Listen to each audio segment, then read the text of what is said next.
Kyllä, kyllä, kyllä. Se on Mikko. Terveisiä Natural High Healing Festivaalilta.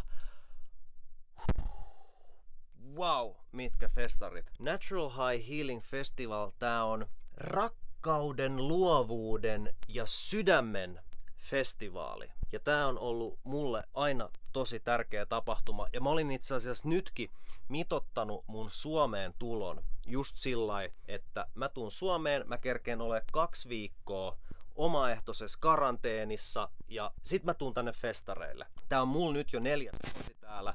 Mä oon aiemmin ollut aina töissä täällä, tosi vastuullisessa koordinointiroolissa ja nyt ekaa kertaa lipun ostaneena asiakkaana. Ja tää fiilis on niinku, mä voisin verrata tätä siihen, että ihan kuin olisi 3 vuotta rakentanut omakotitaloa ja sitten vihdoin muuttaa sinne asumaan. Et se perspektiivi on ihan erilainen, mutta se on todella tuttu ja se tuntuu kodilta. Näin mä sen sanoisin. Tää tuntuu kodilta. Tää tuntuu niin kodilta tää tapahtuma. Ihana olla Suomessa, jossa järjestetään tällaisia tapahtumia.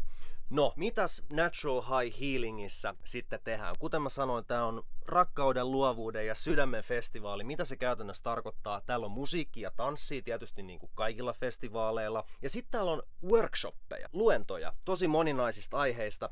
Ehkä paras on, jos mä kerron, että missä mä oon itse käynyt. Mä kävin perjantai-aamuna jooga-nyrkkeily workshopissa.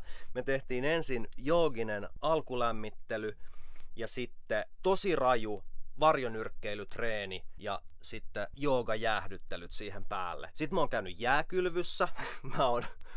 Mulla on ollut niin ikävä jääkylpyä ja avantoa. Mun kanavalla on itse asiassa ollut aiemminkin jääkylvyystä asiaa. Voi tosta ylhäältä klikkaa, jos haluaa katsoa. Ja mitäs muuta mä oon tehnyt? Ihan huippu workshoppi oli freestyle rappi workshop.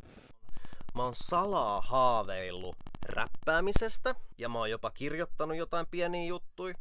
Ja nyt sit löytyi joku areena, jossa pystyi päästää sen niinku sisäisen MC:n valloilleen. Tosi paljon haettiin sitä body languagea ja asennetta, että räppärillähän ei ole niin tärkeää mitä se sanoo, vaan kunhan se tulee ihan hirveällä asenteella ja powerilla se sana. Ja tosi huikea workshoppi. Sitten mä kävin semmosessa treffailu-workshopissa Kirsi Salon pitämässä. Ja jos puhuttiin siitä, että maskuliinienergia ja feminiinienergia, miten ne on erilaisia ja niin kuin tätä tavaraa. Mutta se oli sisällöllisesti ihan niin kuin tosi hyvä ja siinä pääsi syntymään, miten sitä sanoisi, semmosia herkkiä, mutta syvällisiä kohtaamisia. Sitten mä oon saunonut tosi paljon. Mä oon saunonut täällä ihan valtavasti. Mulla on ollut niin paljon ikävä saunaa, kun mä oon asunut ulkomailla.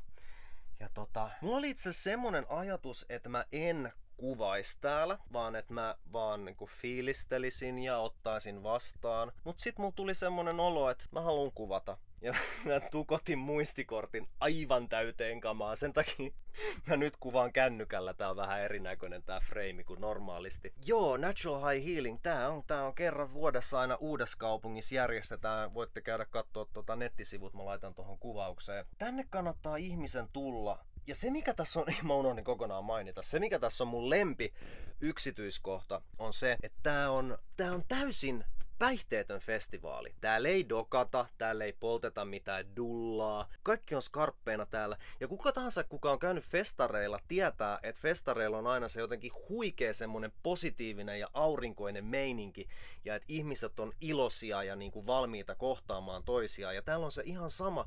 Mut jengi on selvinpäin. Niin se on aitoa. Siinä ei oo sitä hito bisse huuruu välissä. Ja siis huikea tapahtuma. Mä oon ollut monissa tapahtumissa sekä asiakkaana että järjestäjänä. Ja tää on vaan ylitse muiden. Tää on...